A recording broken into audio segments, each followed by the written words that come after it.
Advantage Athletic Therapy, personalized rehabilitation programs with a whole body approach. Enjoy the podcast. Plan your next trip with Ride Norfolk. Ride Norfolk operates an on-demand transit service across Norfolk County from Monday to Friday, 7:30 a.m. to 6 p.m. Enjoy the podcast today.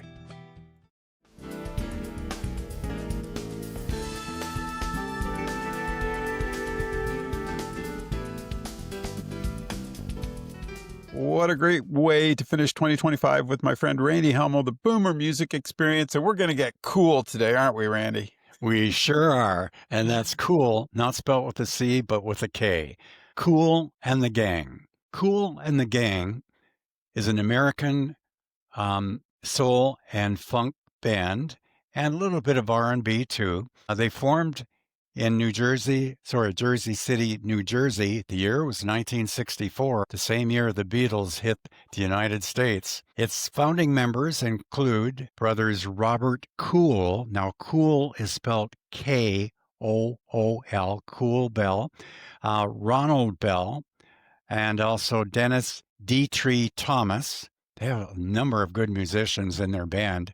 Robert Mickens, Charles Smith, George Brown, Woody Sparrow, there's a name, Woody Sparrow, and Ricky Westfield. Now, they have undergone numerous changes in personnel and have explored many musical styles throughout their history. And these styles include, and here we go again, jazz, rhythm and blues, soul, funk, disco, rock, and pop music. All those genres, Kool and the Gang have experienced. And there's not too many bands out there that can boast of that number of genres. That is incredible. Now, the group changed their name several times. They settled on Kool and the Gang. The group signed to Delight Records and released their debut album, Kool and the Gang, the year 1969. Wow. The band's first mainstream success came with the release of their fourth album, Wild and Peaceful. That was back in the year of 1973, and it contained U.S. top 10 singles Jungle Boogie, which was a good one, and Hollywood Swinging, two great songs by Kool and the Gang. The band entered a period of decline before they reached their second commercial peak, and that was between the years of 1979 and right up to 1986. Following their partnership with Brazilian musician, this is very important, Emir Deodato, and he really propelled Kool and the Gang on the way back for their second major success on the circuit. Their most successful albums of the time include, this is a good one, I've got it, Ladies' Night from 1979, Celebrate, everybody knows that song, 1980, and Emergency from 1984. Now, the latter being their highest-selling album with over 2 million, heard me right, for 2 million copies sold in the U.S. Their first singles during that period included Ladies' Night in 1979 and the U.S. #1 hit, Celebration, the year 1980.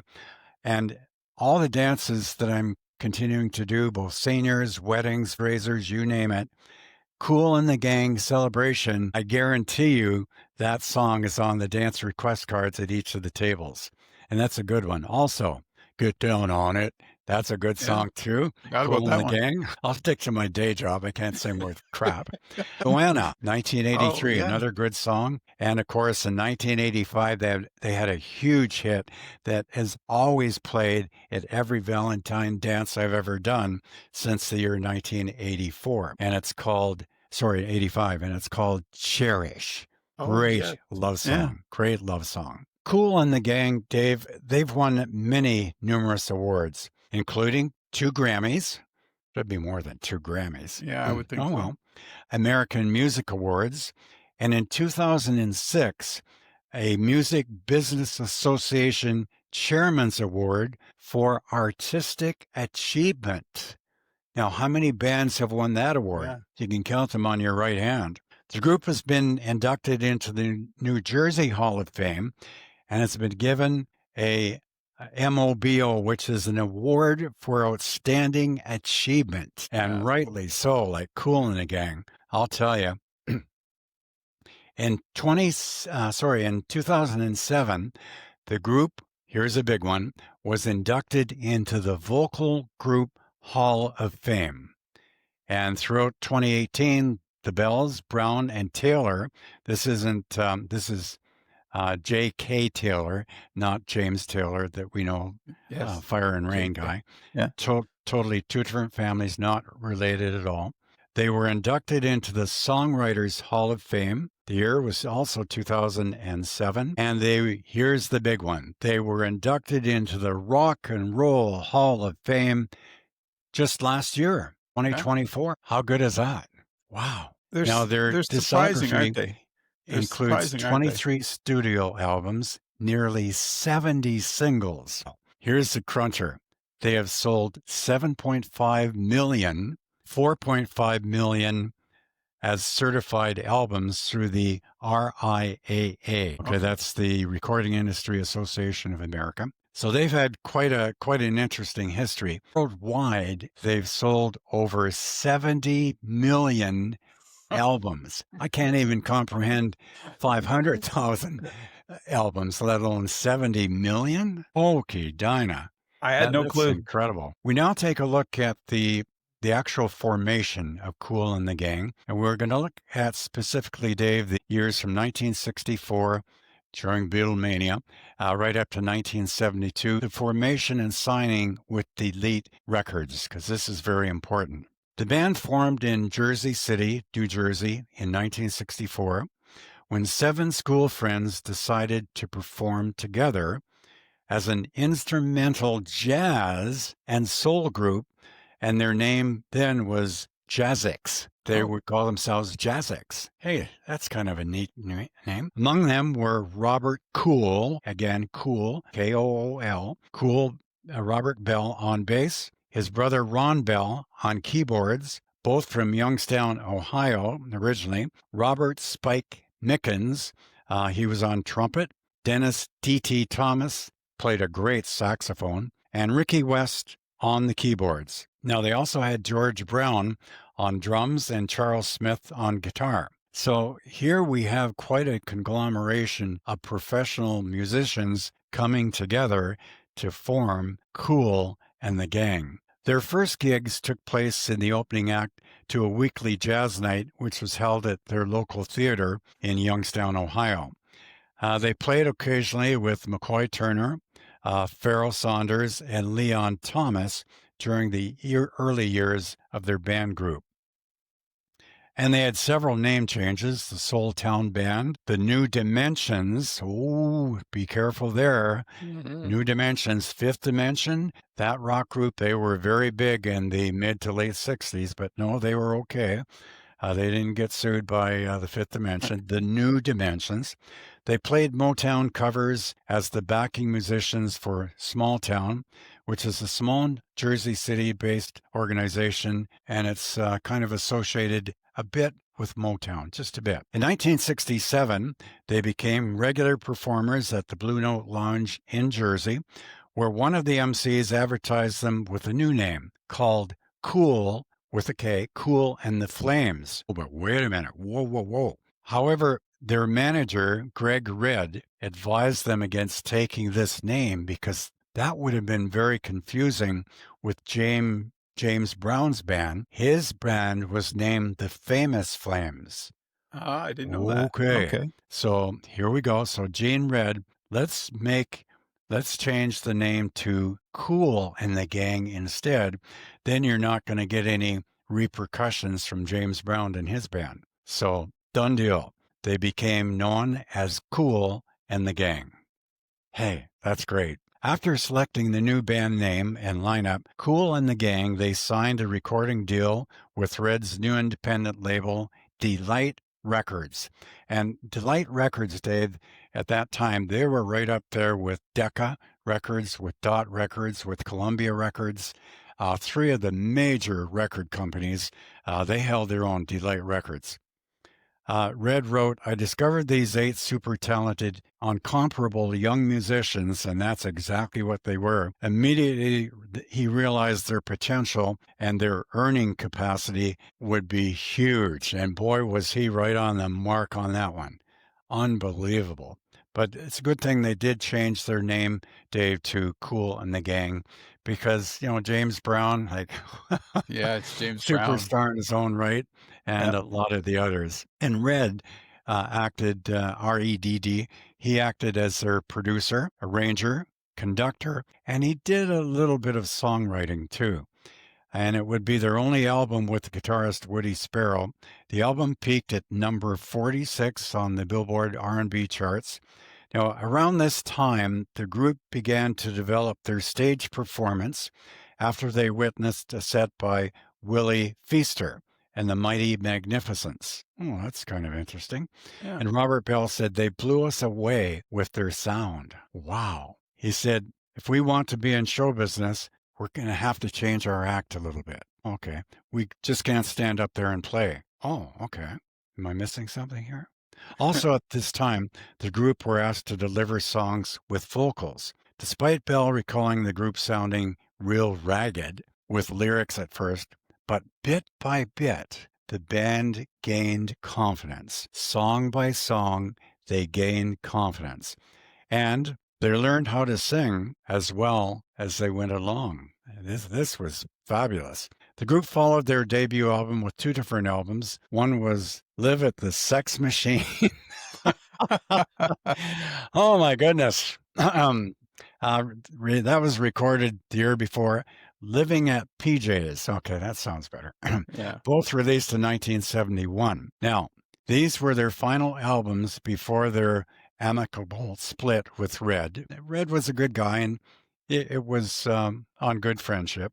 In July of 1972, they released on the R&B charts Good Times, and that was a good moneymaker for them. Worked very, very well. Now, we're going to now take a look at the years 1973 to 1978, their first commercial success and kind of a low period. By the spring of 1973, Kool and the Gang was influenced by the growing disco music scene, driving it to create sound Robert Bell described as a much harder, funkier, tighter unit than before. Well, of course, in discos like that. He said band members mostly learned of disco culture from others and didn't, listen to this, and didn't frequent discotheques. Wow. Okay. Well, they were jazz based. They were jazz players, right? Yeah. With the change in musical direction came the band's first major commercial success. Their 4th studio album, Wild and Peaceful, went to number 33 on the album chart. Should have been higher than that. The album was certified gold, here again by the RIAA, selling just over 500,000 copies. It also spawned the top 40 single Funky Stuff, and the album's next 2 singles, Jungle Boogie, of course, and Hollywood Swinging. 2 great songs by Kool and the Gang. They fared even better by entering the U.S. top 10 with these 2 singles. Well, it's about time. Their success continued with Light of Worlds in 1974, which contained their hit instrumental Summer Madness. In October of 1974, the group landed a spot on national television music show Soul Train. I remember that song. Me too. And that show, Soul Train. It was great. In 75, Kool and the Gang added Larry Gittins from the Stylistics, and the Stylistics were huge in the 70s. So Larry came along with Kool and the Gang. They released The Spirit of Boogie, which contained the top 40 single Spirit of the Boogie. Here again, Spirit of the Boogie. Got it. By mid-1976, however, Kool and the Gang entered a period of commercial decline. Rolling Stone writer Jeff Himes wrote the fans frowned on their loose and greasy approach to dance music. Okay. So they're going to have to regroup. And so they attempted to adopt disco elements with female vocalists. This is how they were going to do it. And a string selection. But Robert Bell later said the group got too fancy and over creative. We got away from the basic Kool and the Gang sound. Ooh, not good. and the public didn't like it. Well, of course, you can't steer too much away from the sound that you already have and have made justified, because people look forward to that sound in new songs and lyrics. Anyway, we now take a look at the years from 1979 to 1988. By 1979, Kool and the Gang changed musical directions in two distinct ways. After several years of consideration, and at the suggestion of promoter turned Solar Records founder Dick Giffey, they brought in a dedicated lead vocalist, and we had mentioned this earlier, James J.T. Taylor, no relation to James Taylor, from South Carolina. James J.T. Taylor was quite an added addition. In fact, a major added addition. So he recalled some resistance to his arrival from some of the group members and female singers, but it changed Kool and the Gang forever. Yep. And, of course, Deodato, their producer, also helped them moving towards mainstream pop once again with dance-oriented music and greater emphasis on catchy hooks and chorus lines. This is what Kool and the Gang does best. That was great. Really, really good. So Kool and the Gang's first album with Deodato, Ladies' Night, was released in September of 1979. It became their most successful album since their formation back in 1964. And this was helped by the hits Too Hot, oh yeah, that's a good song, and Ladies' Night, here again, Ladies' Night. And both of these songs went to number 5 and number 8 on the Billboard Top 100. I disagree with that. They both should have gone to number 1 on the Billboard Top 100. In January of 1980, Ladies' Night was certified platinum once again by RIAA for selling over 1 million copies in the U.S. Later that year, Celebrate, 1980, became a bigger commercial success than Ladies' Night. The lead single, Celebration, remains the band's only single to reach number 1 Billboard Top 100. I find that very hard to believe. I mean, Celebration for sure. Yeah. But look at Ladies' Night. I would have thought Ladies' Night was bigger than Celebration. I'm surprised at that. Unbelievable. Boy. Anyway, those were iconic hits too. Like you heard them on the radio constantly. Oh, you know what I mean? They were always being played, and in discos, or if you went out to a bar, you would hear that. Any kind of dance, they were playing that. Those two especially were playing. So there you go. Yeah. Oh yeah. Yeah. In June, Dave, of 1984, Kool and the Gang took some time off recording Emergency, that's their album, to perform at Wembley Stadium as part of a sold-out summer concert organized by none other than Sir Elton John. Wembley Stadium. Yeah. How good is that?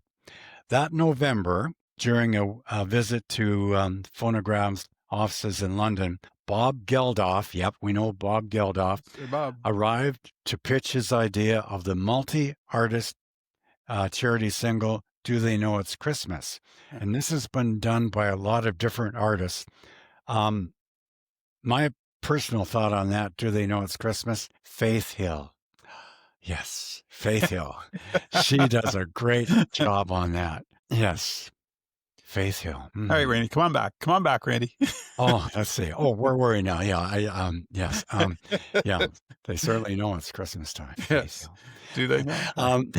Kool and the Gang, they participated in the project. In 1985, Bell said the group retained control of their own business affairs, avoiding to hire management on a full-time basis. The group's 17th album, Forever, was released in November of 1986.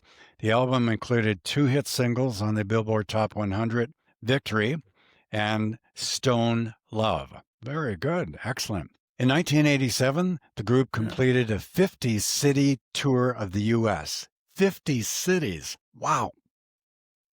And the tour, Dave, included the group establishing their own public service program, which was devised by Robert Kool Bell and J.D. Taylor, which encouraged school children to pursue education, giving free tickets to those with perfect attendance. What a nice idea. Yeah. That's excellent. In February of 1988, News of Taylor's departure from the group to pursue a solo career was reported in the press. The group had discussed pursuing solo projects during the previous year, with Thomas suggesting the band had considered splitting into twos or threes. Taylor is replaced by 3 vocalists, Skip Martin, O'Dane Mays, and Gary Brown. Wow. Wow, that's interesting. So some changes here in Kool and the Gang. Yeah. On their next studio album called Gangland, the year was 2001, Kool and the Gang pursued elements of hip-hop. Just elements of hip-hop, not strong. The album was a compilation of rappers backed by Kool and the Gang remaking some of the group's songs. Now, during 2003, the group was given a Moto Award for Outstanding Achievement. In 2004, they released another album featuring remakes and some new songs. Okay. So this album reached number 21 on the UK and R&B albums chart. Oh, that's all right. That works. In 2012, Bell accepted Van Halen singer David Lee Roth's invitation, David Lee Roth, for Kool and the Gang to be their opening act during their A Different Kind of Truth tour. How good is that? David Lee Roth. Wow. So in 2015, 50 years after the formation of Kool and the Gang, the group received their star on the Hollywood Walk of Fame. Yes, and rightly so. During that year, they were also inducted into the New Jersey Hall of Fame. And in 2016, a Jersey City street was renamed Kool and the Gang Way. That's nice. Oh, never heard of that one. I like that. Yeah, for sure. During 2019, Kool and the Gang was also bestowed with the Marian Anderson Award. That's in songwriting and production, specifically. On November 20th, 2022, just 3 years ago, the group performed a special live concert at the naming ceremony for the nearly christened Carnival Celebration, notably performing Celebration as a nod to the newest addition to the Carnival fleet. That's cool. Now, here's the big one. This was just last year, Dave. Kool and the Gang were selected for induction into the Rock and Roll Hall of Fame April 2024. Finally, and rightly so. Rightly so. What do you think about that one, Dave? So well deserved. I appreciate the different genres they've been able to perform in. Like when you said R&B funk, then they did a little hip hop, they did, disco. Like they seem to be able to change with the times, which is very hard to do in that industry. And just to have such a large band and keep it together that long, it's incredible. Like I think we underestimated their music. I think I did anyway, because when you started telling me all this, I was like, holy, I didn't know they'd been around since 64. That's just incredible that these guys started out, and to start out in jazz and to make all those transitions and become what they became is incredible, and then end up in the Hall of Fame. You got kudos, man. Like, great band, underestimated. Music still lives strong today. Like you said, you play it all the time, I'm sure, at any wedding or any party, that you're DJing. Like you said, it's just, is it the rhythm? What is it about their music that is it the beat? Why do people want to hear it so much, Randy? Yeah, I think it's, Dave, you've hit it right on the head there. I think it's the beat, the lyrics. The lyrics are okay, but they're easy. It's that pulsating beat that drives people to the dance floor. It's self-proclaimed, self-made. Yeah, it makes your job a lot easier, right? When that comes on, yeah. I'm sure. The dance floor is going to get a few folks out there, isn't it? Yeah, absolutely. Dave, that concludes our history of Kool and the Gang. Once you've made it into the Rock and Roll Hall of Fame, your rock group, or be it a female singer, male singer, or trio, whatever, that's a lifetime achievement, and you are there in music achievement for life. forever. It's and one part we didn't really discuss, but I thought was a sort of a kickback to Chicago was the horn section, right? Like I Oh, that yes. Right on, it's Dave. something that you and I both appreciate in any kind of music. When you hear the horns, you're like, "Oh, dang, that's good." Like they Yep. always fill that sound. You know what I mean? That's right. And it's like you said. What an education today on them. I did not realize all the stuff that you were sharing with us about how big they were, or how much influence they had, or how they changed throughout those 60s, 70s, 80s of Hmm. music. It was incredible to see. 90s, 2000s, Yeah. like they just keep doing it. It's one of those bands that when you look at the body of the work, then you go, oh my goodness, these guys are really, really talented, really good. They understood what they were doing, and they progressed, right? They understood Hmm. what their goals were, I guess is what I'm getting at. Which one do you like better? Ladies' Night, Celebration? Should I Oh, ask? boy. They're all good. I would have to say, top of the list, it's got to be Celebration. Okay, Celebration. Come on, yeah. and I'm gonna go Ladies' Night. So there you Yeah, go. and Ladies' Night, equally as good. Also, Joanna, that's a good Oh song, yeah, and Too Hot, oof, that's a good tune too. All of these songs by Kool and the Gang, Dave, they're dance floor favorites. They fill the dance floor, it's guaranteed. And I've just rhymed off 3 or 4 songs. They've got many, many songs and they're one of the very few rock groups, Dave, that can really change their genre in times of change with music. they There's not too transition many well. rock groups who can Cool. do that and still survive. But Kool and the Gang, they did it very well, and they did survive, just like Gloria Gaynor. There it is. He slides another one in there. All right. You got to go to work. I got to go to work. Thanks for doing this today. Great show, man. Take care. Eh? Thanks very much, Dave, and we will see you next month in the month of December. And how be, Dave, how be we do Rush, the Okay. rock For the new group year, it's Rush. Rush, folks. Get ready for Rush. Randy, they got a new drummer. Me and Randy are going to discuss. Take care, buddy. Talk soon. Thank you very much, Dave. Have a good week.